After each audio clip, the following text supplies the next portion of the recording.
Bonjour à tous et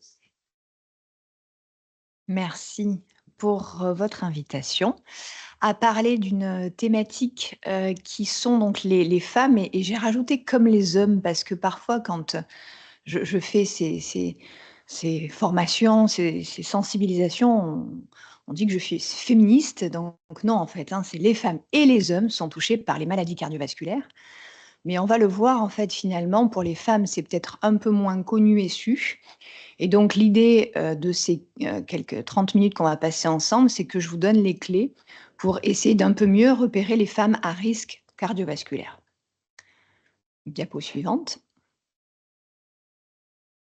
Donc simplement en fait pour, savoir de quoi on parle, quand on parle de maladies cardiovasculaires, on parle de maladies donc du cœur et des vaisseaux, les maladies artérielles, mais aussi les maladies veineuses, hein, ça inclut tout ça. Et donc que ça soit les coronaires, les AVC, les AIT. Ça regroupe aussi les dissections, on va le voir sur un cas clinique, les anévrismes, l'artériopathie des membres inférieurs et on y associe aussi les maladies veineuses avec les thromboses veineuses et les embolies pulmonaires. Et j'aime bien cette diapositive parce que quand vous regardez à droite les campagnes de sensibilisation qui ont été faites sur ces pathologies, on voit qu'il y a beaucoup de barbe, hein, il y a des voilà, et il y a des cheveux grisonnants, il y a plutôt des styles masculins, mais en fait, il y a pas de femmes sur ces, affiches. Alors, j'ai pris les anciennes, hein, je pourrais prendre des nouvelles qui sont un peu différentes, mais ça montre en fait à quel point, y compris sur les campagnes de sensibilisation, c'est très axé sur l'homme et d'où en fait la méconnaissance de cette problématique chez la femme. Diapo suivante. Et donc on va partir en fait, je vais vous parler de quelques cas cliniques pour illustrer mes propos. Celui-là, c'est plus pour vous montrer finalement, la gravité des tableaux, mais aussi la jeune, on s'est occupé, maintenant il y a plusieurs années, d'une femme de 45 ans qui avait depuis quelques mois une hypertension artérielle qui était, résistante à une trithérapie et qui finit en fait par arriver sur la Timone parce qu'elle fait une dissection de l'aorte avec une insuffisance rénale. Elle est en surpoids, elle est sédentaire, elle a 4 enfants dont une hypertension artérielle gravidique. Donc elle est traitée en chirurgie vasculaire et puis après elle vient dans le service de médecine vasculaire pour qu'on essaye de comprendre d'où vient cette hypertension artérielle grave, hein, puisqu'elle était compliquée d'une dissection aortique. Donc on lui fait tout un bilan complet avec des prises de sang, des scanners, des échos Doppler, plein de choses.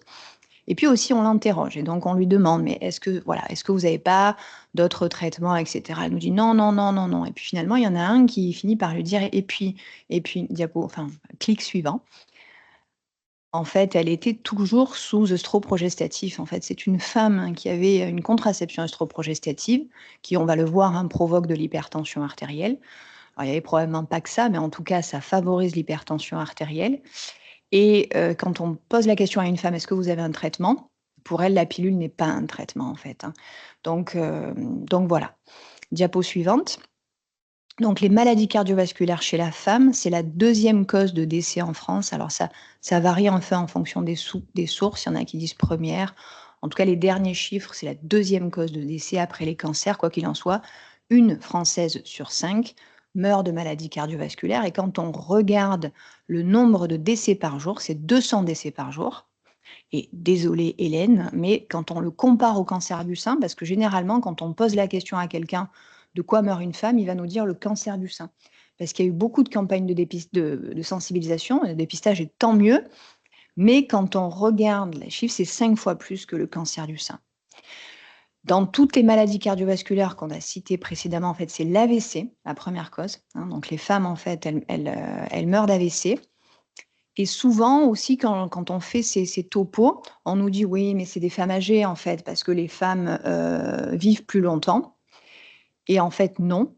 Ce qui ressort en fait de la littérature, c'est que 20 des femmes hospitalisées pour une maladie cardiovasculaire ont moins de 65 ans. Donc il est vrai que ça peut concerner les femmes plus âgées à partir de 70-75 ans, mais aussi les femmes jeunes, d'où l'importance de connaître un peu mieux les facteurs de risque. Diapo suivante. Alors pourquoi on parle de cette, thématique et parce qu'il y a ces valeurs, ces chiffres, hein, épidémiologiques qui finalement, sont de plus en plus, récents en fait, hein. Il y a des données récentes qui sortent et qui montrent, ces données épidémiologiques et en fait, il y a une méconnaissance de ce sujet et pourtant, pas tant que ça, puisque quand on regarde en fait, cette problématique, elle est connue depuis 30 ans.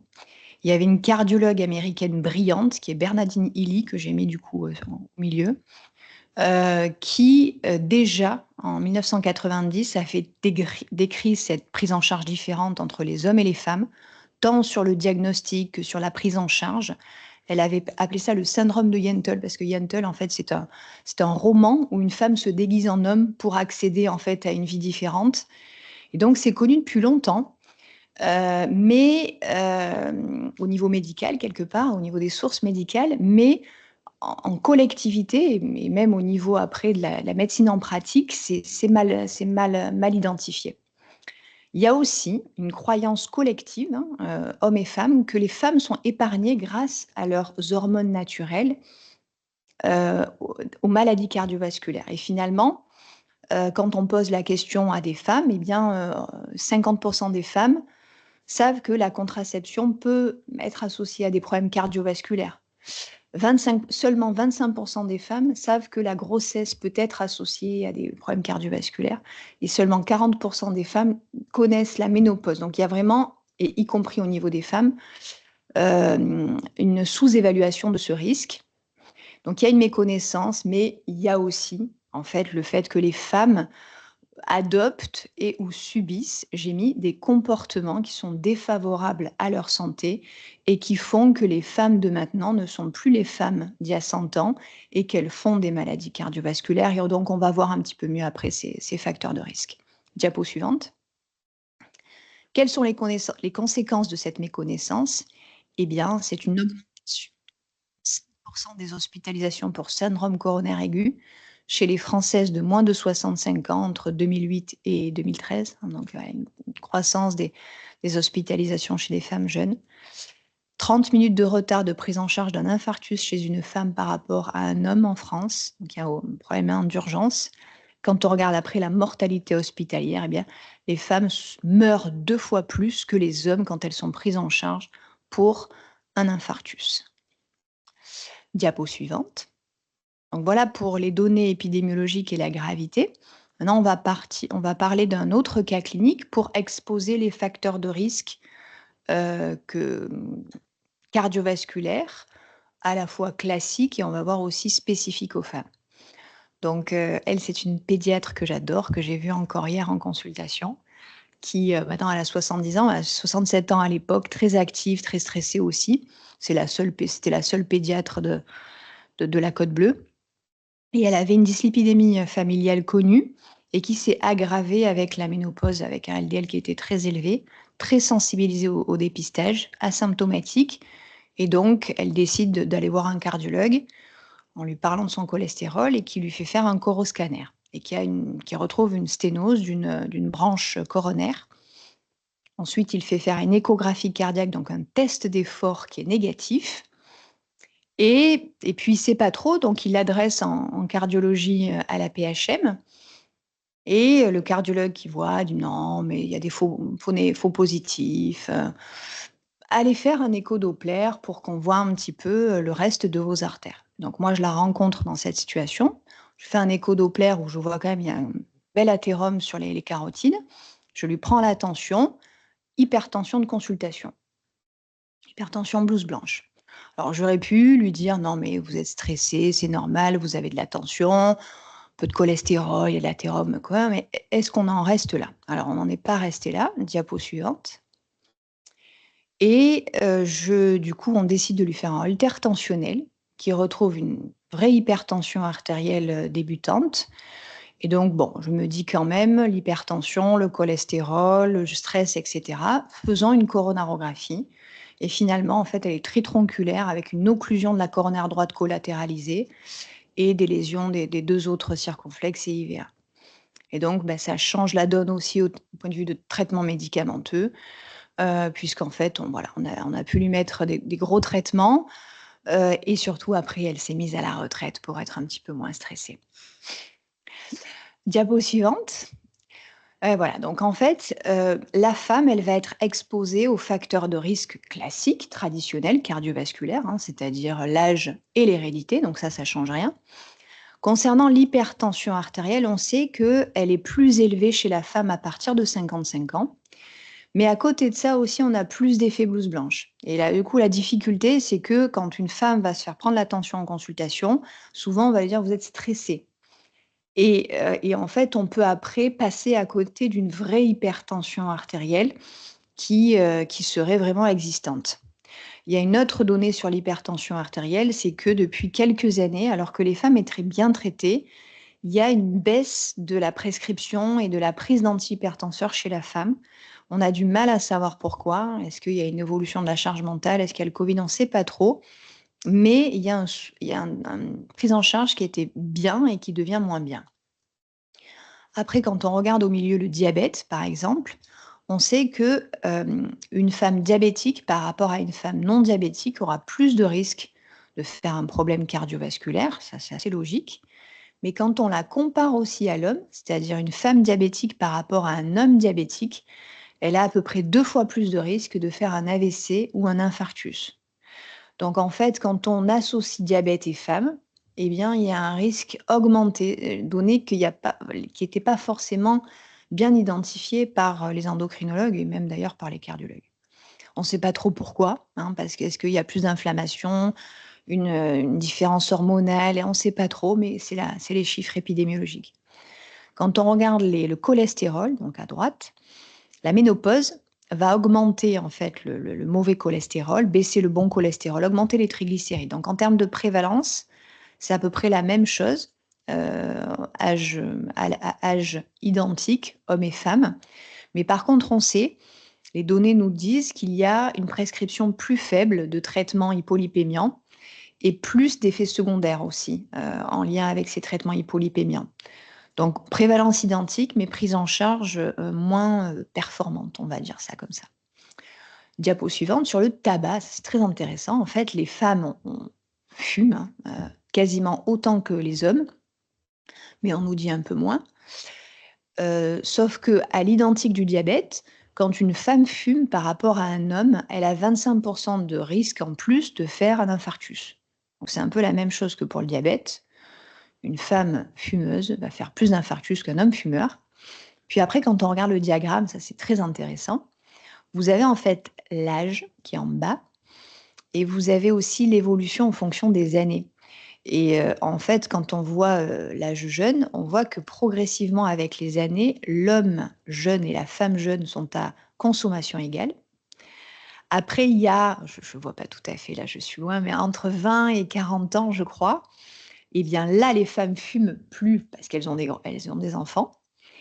Et après 40 ans, elles recommencent à fumer et il y a presque plus de femmes qui fument que d'hommes. Donc en fait, voilà, la consommation de tabac, il y a cette phase un peu de lune de miel de la grossesse, mais les femmes quasiment fument autant que les hommes et en plus, c'est plus grave quand elles fument. Diapo suivante. Il y a le surpoids et l'obésité, hein, donc qui sont des facteurs de risque qui touchent l'homme et la femme, mais la femme, elle est plus souvent touchée que l'homme par, l'obésité et le surpoids. Il y a une augmentation de la prévalence en 25 ans. C'est un facteur de risque, l'obésité, de maladies cardiovasculaires, mais aussi de la grossesse, puisqu'on voit que une mort maternelle sur 4 est à cause de l'obésité. Et il y a aussi, du coup, en dehors de la grossesse, un risque lors de la périménopause et donc il faut intégrer l'obésité dans l'évaluation du risque cardiovasculaire de la femme à la ménopause. Diapo suivante. La sédentarité et l'inactivité, physique. Et donc ça, c'est des chiffres aussi qui sont intéressants. 50 des femmes versus 71 des hommes atteignent les recommandations OMS en matière d'activité physique. Et bon, après, c'est des données qui peuvent être discutées, hein, mais les femmes qui vivent en couple avec des enfants ont une probabilité plus faible encore d'atteindre ces recommandations. Et elles sont la moitié moins nombreuses à connaître ces recommandations par rapport aux hommes. Donc il y a un problème à la fois d'éducation et probablement de temps. Voilà, diapo suivante. Je pense, voilà, qu'on a donc fini sur la partie facteurs de risque traditionnels. Donc on a vu finalement qu'il y a de l'hypertension artérielle, fragilité supplémentaire par rapport au diabète et au tabac, une ménopause, enfin le cholestérol en fait qui augmente à la ménopause et de l'obésité et une inactivité, une sédentarité. Après, il y a ce qu'on appelle les facteurs de risque spécifiques féminins qu'on connaissait, mais qui n'étaient pas très bien identifiés. Et moi, clairement, dans mes consultations de médecine vasculaire, depuis 5 ans, j'inclus la partie gynécologique, chose que je ne faisais jamais avant, qu'on ne m'avait jamais appris à faire. Et donc, on va faire un interrogatoire aussi gynécologique et obstétrical pour estimer, pour apprécier le risque cardiovasculaire. Donc, il y a 3 étapes pendant lesquelles la femme va être exposée en quelque part à un surrisque cardiovasculaire qui peut apparaître dans l'instant ou des années après. Première étape de la vie génitale de la femme, c'est la femme en âge de procréer. Et donc, la littérature rapporte que la ménarche précoce de moins de 12 ans, que les maladies gynécologiques, notamment les ovaires polykystiques, l'endométriose et le cancer du sein, ça va être peut-être plus aussi associé à la radiothérapie, à l'hormonothérapie, mais aussi la contraception orale, comme notre patiente qui avait la dissection, mal prescrite finalement, hein. On ne va pas revenir sur l'utilité de la contraception œstroprogestative, on est d'accord, ça sauve beaucoup de femmes, ça nous a permis de pouvoir travailler, d'accéder à une certaine égalité, mais il faut juste bien la prescrire. Et donc, une femme obèse qui fume, qui a la contraception, ou une femme de 40 ans qui a de l'hypertension artérielle, eh bien, il faudra réévaluer l'indication de cette contraception. Pour la contraception, on sait que 5% des femmes à l'initiation vont développer de l'hypertension artérielle. C'est une contre-indication s'il y a de l'hypertension artérielle. Et donc, voilà, il faut qu'elle soit bien prescrite. Après, sur la grossesse, on nous dit oui, la grossesse est physiologique, tout va bien, etc. Moi, je suis bien placée pour en parler. La grossesse, c'est des grossesses maintenant qui sont tardives chez des femmes stressées ou sédentaires, etc. Et c'est une vraie épreuve de stress qui va du coup se répéter, enfin, qui va durer 9 mois, qui va se répéter plusieurs fois. Et ce qui ressort dans la littérature et qui est associé à un surrisque cardiovasculaire, c'est les hypertensions artérielles gravitiques, comme avait cette patiente, et la prééclampsie, le diabète gestationnel, le syndrome placentaire maternel, c'est-à-dire les retards de croissance intra-utérins, les morts fétales in utero, et la multiparité. À partir de 3 grossesses, au-delà de 3 grossesses, on considère que le corps en fait a été exposé quand même à des modifications hormonales et que c'est un surrisque cardiovasculaire, pas dans l'instant, hein, ça va venir 5 à 10 ans après, mais du coup dans la gestion des autres facteurs de risque et dans la prise en charge globale de la patiente, il faudra l'intégrer. Puis après, il y a l'étape de la ménopause où, il y a une modification hormonale qui va augmenter le risque cardiovasculaire. Et il y a aussi après les situations qui vont créer la ménopause, c'est-à-dire l'hystérectomie, l'ovarectomie, la ménopause précoce moins de 40 ans. Ce qui ressort de la littérature aussi, c'est que plus il y a de bouffées vasomotrices par jour, plus de 6 et plus c'est associé à un surrisque cardiovasculaire. Et après, il y a le traitement hormonal de la ménopause mal prescrit, c'est-à-dire voilà, tardivement, au-delà de 60 ans, chez une patiente qui aurait un risque cardiovasculaire déjà de base trop élevé. Diapo suivante. Et donc voilà, pour la ménopause, en fait, jusqu'à la ménopause, la femme, elle va avoir ses œstrogènes naturels qui vont être à la fois protecteurs de l'endothélium vasculaire, mais aussi protecteurs de l'inflammation et du métabolisme. Et à la ménopause, eh bien, ça se dérègle, hein. Là, pour le coup, on devient l'égal de l'homme. Et il y a une dysfonction endothéliale qui se crée, une altération métabolique avec une augmentation du LDL, de l'inflammation. Et donc, c'est une vraie étape, hein, où on peut avoir un risque cardiovasculaire qui augmente. Diapo suivante. Puis après, il y a des facteurs de risque qu'on appelle émergents, qui concernent les hommes et les femmes, mais qui peuvent être plus importants chez la femme. Et quand on regarde l'enquête d'OpinionWay 2022, donc la première phrase, c'est 70% des femmes s'occupent de la santé des autres avant de s'occuper d'elles, par exemple. Ça, c'est la charge mentale. Puis ensuite, il y a d'autres données comme la dépression, comme le stress, comme la pollution, hein. En fait, voilà, l'exposome, il y a maintenant des nouveaux facteurs de risque cardiovasculaire qui ne concernent pas que la femme, aussi l'homme, mais qui, associés à tout ce cocktail, peut faire émerger chez la femme des maladies cardiovasculaires. Diapo suivante. On va se centrer sur 2 facteurs de risque émergents un peu plus spécifiques, la dépression et le stress chez la femme. La dépression est plus fréquente chez la femme, 2 fois plus fréquente. C'est un facteur de risque reconnu indépendant des maladies cardiovasculaires.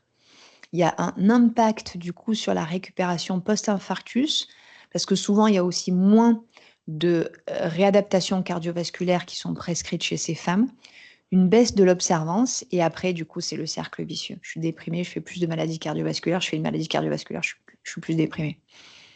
À côté de ça, il y a le stress, hein, comme ma pédiatre, avec la charge mentale familiale, les multirôles, travail, enfant, aidant familial, moins de reconnaissance sociale, la précarité, les familles monoparentales, hein, qui sont dans 90% des femmes, 10% des hommes, jusqu'à l'explosion. Et le syndrome du cœur brisé ou le Takotsubo, c'est vraiment une entité clinique qui montre la répercussion du stress sur les artères coronaires.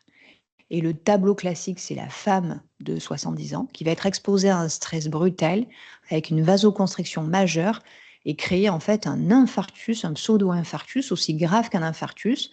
Mais quand on fait une coronarographie, il n'y a pas de lésion coronaire. Et donc c'est vraiment du spasme en lien avec le stress provoqué par un épisode de stress intense. Diapo suivante.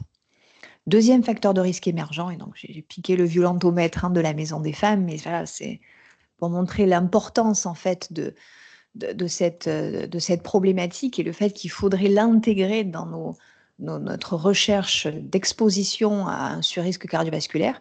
Donc les violences physiques, elles touchent les femmes, ça augmente les risques de maladies cardiovasculaires.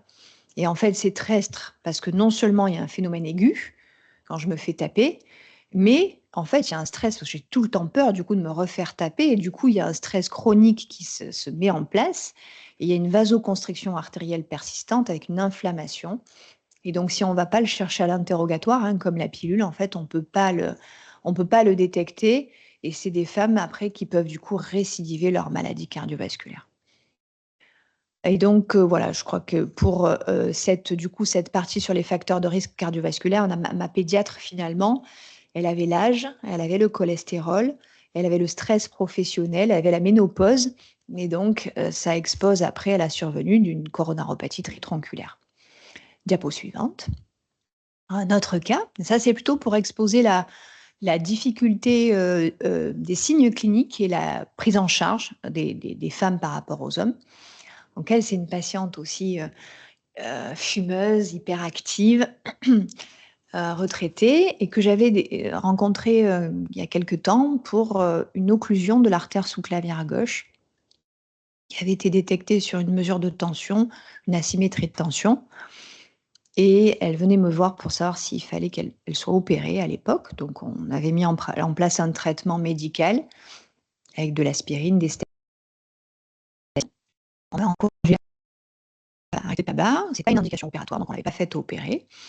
Puis je la perds de vue et puis des années après, elle vient me revoir, elle me dit: «Bon, je vous avais bien apprécié, donc voilà, je suis embêtée parce qu'avec les traitements là que vous m'aviez mis, les statines, j'ai mal à la jambe et puis on en a essayé plusieurs et alors je voulais refaire le point avec vous et cetera». Puis donc je passe un peu de temps, je l'examine et cetera et clic suivant, en fait, c'était pas une intolérance à la statine, elle avait en fait une occlusion de la fémorale superficielle gauche, c'était une claudication en fait. Elle avait évolué sa maladie, parce qu'elle n'avait pas arrêté de fumer entre autres et en fait c'était, voilà, c'était une claudication et finalement en fait elle a été stentée, elle a arrêté de fumer et elle va beaucoup mieux. Diapo suivante. Donc il y a une particularité en fait qui se rajoute en plus des facteurs de risque. En fait, il y a des signes cliniques chez la femme qui sont parfois atypiques et trompeurs.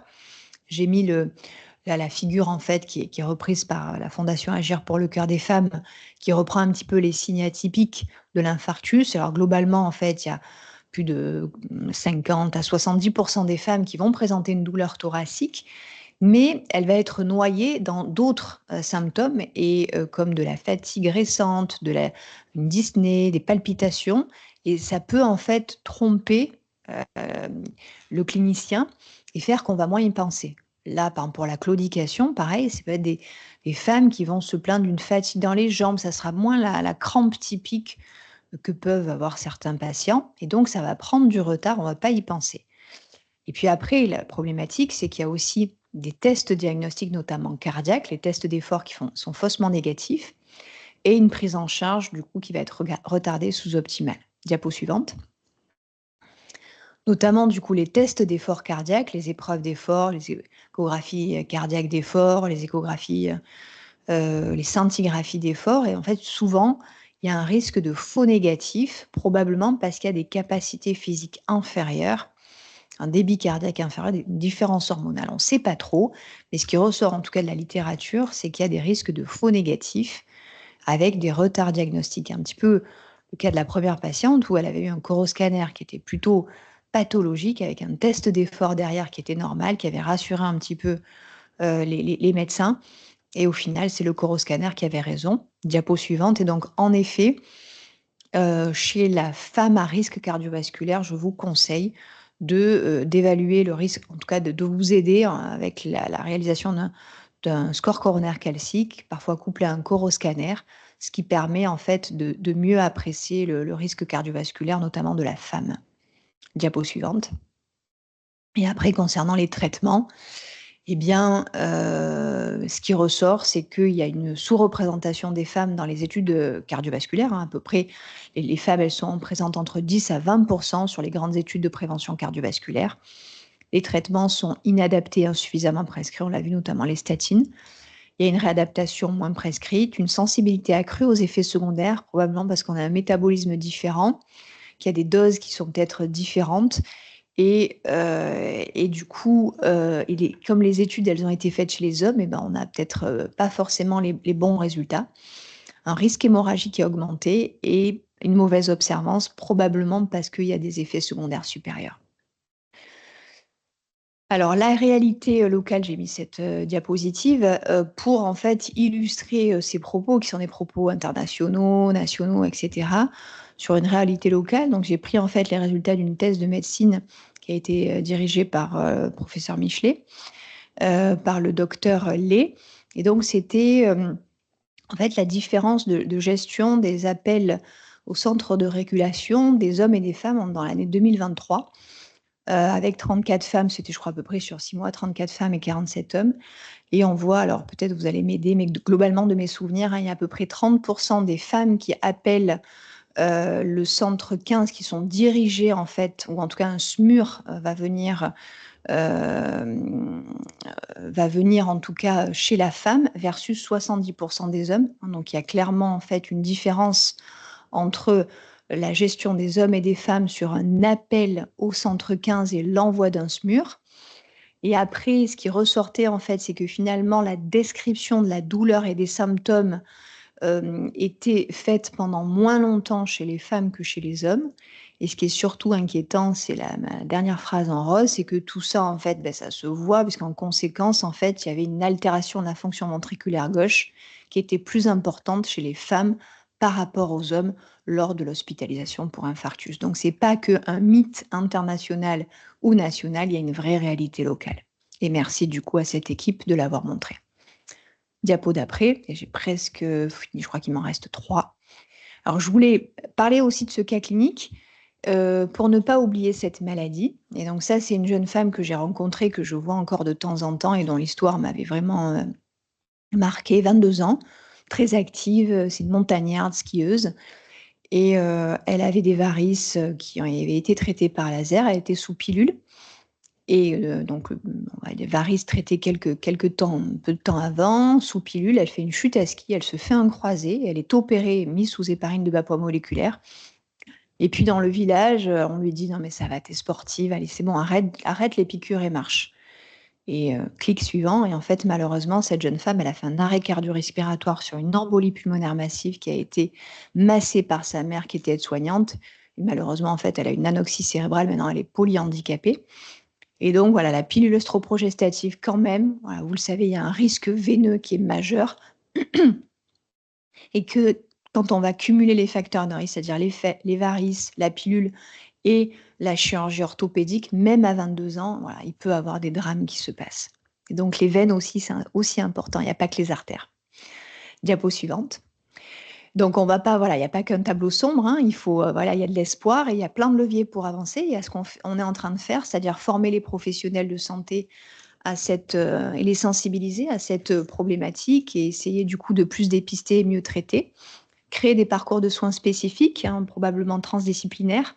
C'est ce qu'on va essayer de faire sur la Timone avec la création d'un hôpital de jour dédié aux maladies cardiovasculaires, pas que les femmes, hein, mais du coup dans lesquels on pourrait inclure aussi cette thématique de la femme.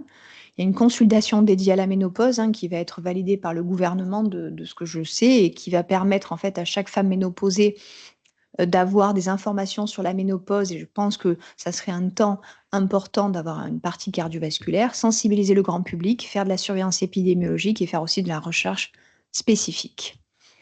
Et diapo suivante. Voilà, donc la dernière diapositive qui j'espère vous aidera, c'est en fait pour essayer dans vos consultations ou lors de la gestion des urgences d'avoir en fait une liste qui permette en fait de mieux cibler les femmes à risque cardiovasculaire, hein. L'idée, ça serait de créer un score spécifique, c'est ce sur quoi on essaye de travailler. Donc les facteurs de risque classiques, ne pas les banaliser, hein. Une femme qui fume n'est pas la même qu'un homme qui fume. L'obésité, la sédentarité. Ensuite, rechercher les antécédents gynéco-obstétricaux par les cardiologues et les médecins vasculaires et les médecins généralistes et tous ceux qui prennent en charge les femmes en dehors de la gynécologie. Alors notamment, voilà, l'âge de la ménarche, peut-être pas, on va peut-être pas demander à toutes les femmes à quel âge elles ont eu les règles, mais je les ai listées dans l'ordre d'apparition. Durée et type de contraception, les maladies gynécologiques, les antécédents gravidiques, ça c'est très important, l'âge de la ménopause, les bouffées vasomotrices. J'en ai pas parlé, mais les calcifications mammaires vasculaires à la mammographie aussi sont un facteur de risque cardiovasculaire identifié. Donc ça, c'est intéressant. Et essayer de recueillir les facteurs de risque émergents comme la violence, la dépression, le stress, la charge mentale, les familles monoparentales et la précarité. Voilà, je vous remercie.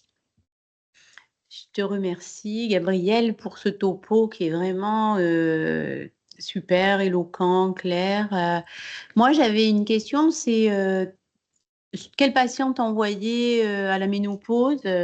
Est-ce que c'est le gynéco ou le médecin de famille qui va faire le tri dans les facteurs de risque? Et c'est vrai qu'un score, ça pourrait nous aider à savoir qui on envoie.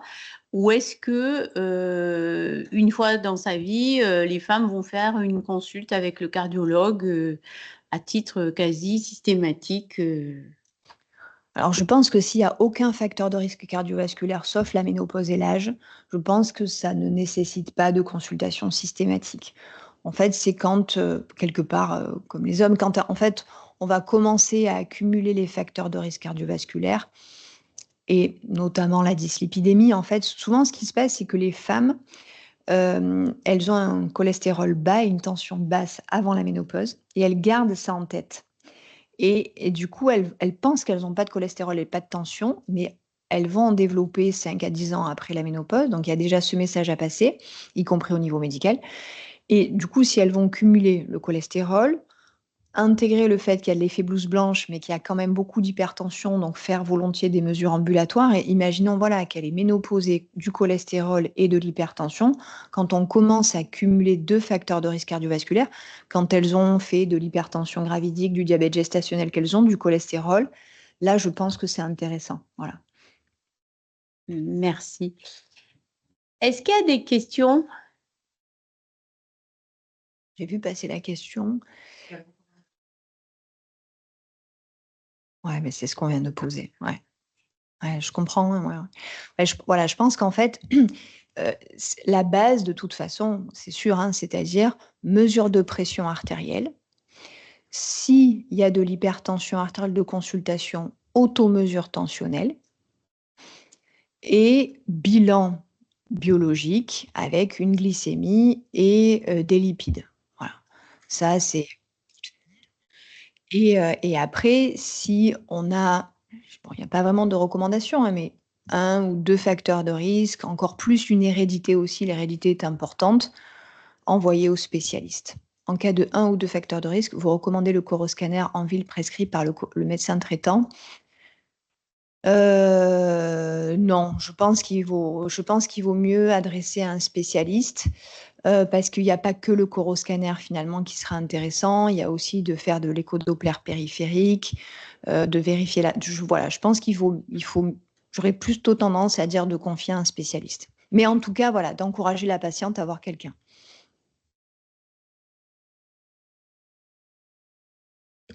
Moi, je suis, aussi intéressée. Alors moi, en tant que gynéco-obstétricien, c'est vrai que c'est des choses, qu'on connaît, et sur lequel, on essaye de faire un peu d'éducation à la santé, en particulier au cours des grossesses et quand il y a des prééclampsies ou des hypertensions gravidiques, on essaye de les alerter sur le fait que ça peut être un facteur de risque dans les années futures et de ne pas hésiter à en parler à leur médecin de famille parce qu'après, elles viennent pas forcément toujours chez le même gynéco.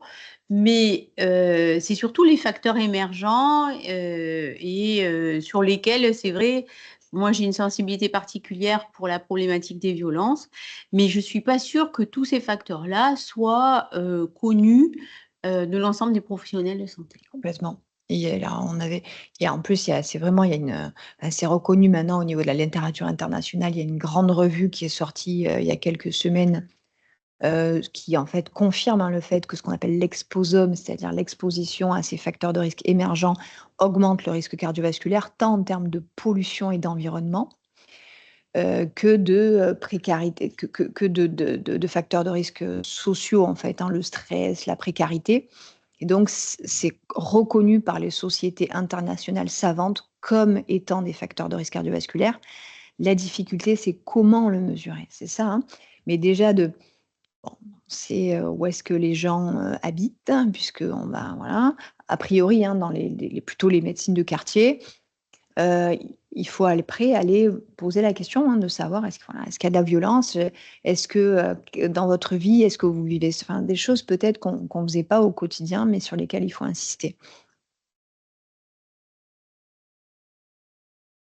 En effet, on va essayer de travailler sur la création d'un score, mais je pense que beaucoup d'équipes, Ouais, ils pensent, non, oui, parce ils que pensent et ça serait le graal pour beaucoup d'équipes, voilà, et puis mais même, par exemple, en tant que gynéco, on voit une patiente à la ménopause, on fait notre checklist, voilà, le score, il est à temps, on va prescrire. Alors, voilà, est-ce qu'on prescrit, nous, la glycémie, le bilan ça oui, lipidique? ça Je crois qu'on y pense ouais, tous, souvent, ouais. mais c'est vrai que on pense beaucoup à la mammo et à notre Hein. dépistage aussi du cancer du col, mais peut-être un peu moins au dépistage des maladies cardiovasculaires. Mais c'est vrai qu'on est des fois, parfois, les seuls médecins qu'elles consultent quand elles n'ont pas de problème de santé. Tout à fait, ouais. C'est sûr Mm. que vous êtes vraiment la porte d'entrée, je pense, quelque part de ce Oui. dépistage, en fait. Et je pense qu'il y a de la formation aussi à faire vers les sages-femmes parce qu'actuellement, elles sont de plus en plus en première ligne pour l'accompagnement, le dépistage classique, le suivi gynéco des femmes sans pathologie gynécologique avérée. Puis, c'est vrai que la problématique du diabète et de l'hypertension artérielle gravidique, c'est que, la femme, quand elle accouche, elle a voilà, c'est pas trop son problème, le diabète et l'hypertension. Et donc en fait, je pense que c'est noyé dans un message et en fait, on n'y pense plus trop, en fait, et c'est bien normal. Et le fait après de revoir, après des spécialistes et des professionnels qui vont rappeler quand même que, il y a eu cet événement et que, peut-être à la ménopause, il faudra du coup faire un bilan un peu plus complet, c'est important. Merci. Est-ce que, il y a d'autres questions, à distance?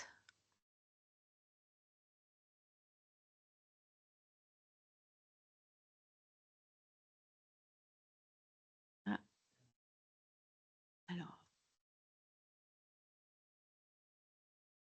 est-ce que vous pouvez activer votre micro? C'est le docteur Zagler? Là, je vois pas.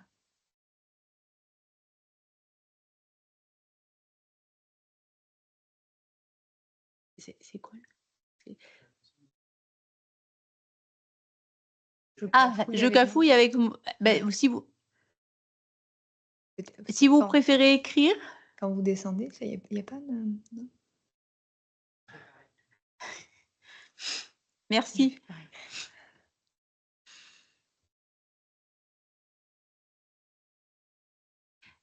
Il y a j'ai De pas rien, marqué c'est nouveau ça, je message un travaille peu plus bas aussi. là? Sur le bleu Sainte-Marguerite. Regardez, Leïla, s'il vous plaît.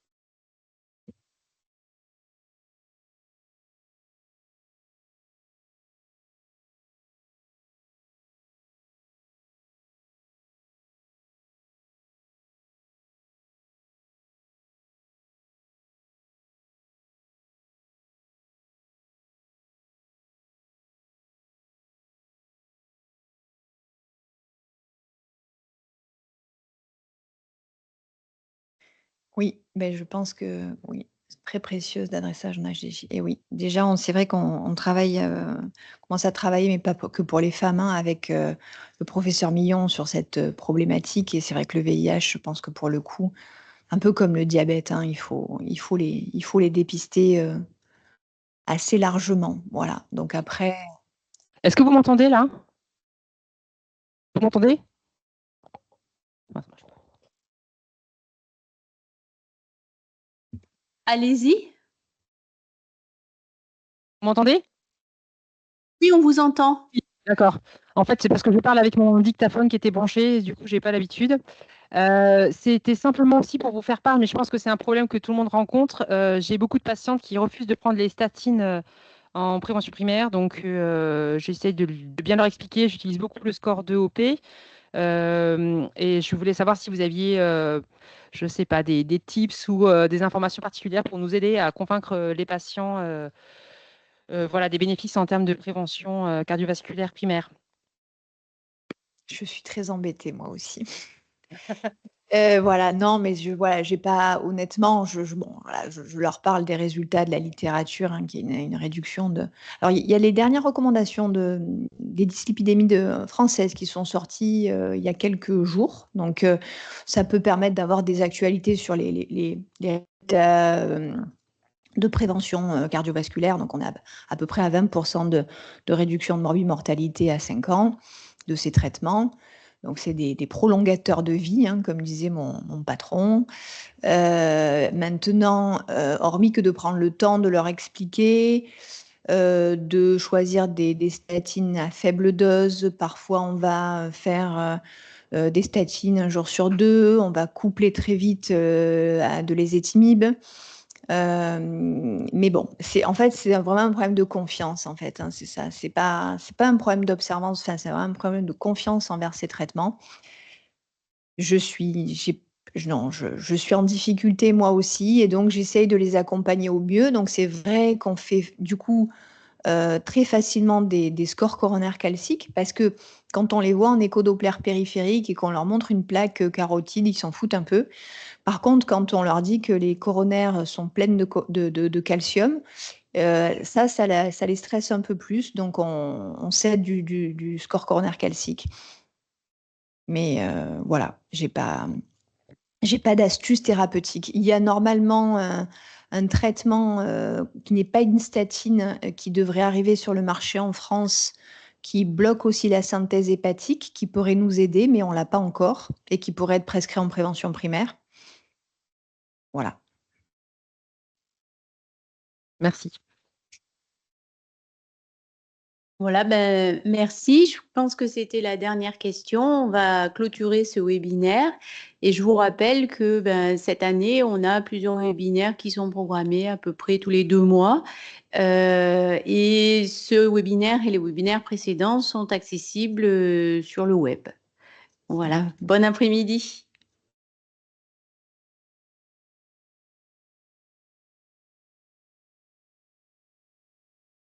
Sur le site de la PHM.